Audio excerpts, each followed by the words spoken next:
Sabirabadda qətl hadisəsi törədilib. Doğru Xəbər Azərbaycan xəbər verir ki, rayonun Qardaşkənd kəndində kənd sakini 1983-cü il təvəllüdlü Ülviyə Məmmədovaya ov tüfəngi ilə atəş açılıb. O aldığı xəsarətlərdən elə hadisə yerində ölüb.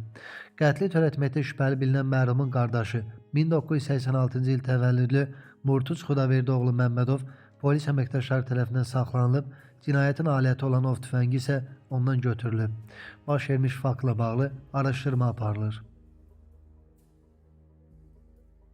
Daha bir ana doğuş zamanı ölüb. Bu dəfə hadisə Bakıda, yeni klinikada baş verib. Milli Az xəbər verir ki, paytaxt sakini Nərmin Əliyeva doğuş zamanı vəfat edib, körpə isə sağ qalıb. Hazırda körpənin xüsusi şəraitdə saxlanıldığı bildirilir. Məlumata görə bu, Nərmin Əliyevanın ikinci hamiləliyi olub. Onun 5 yaşında bir övladı var və doğuşdan öncə səhhəti ilə bağlı heç bir şikayəti də olmayıb.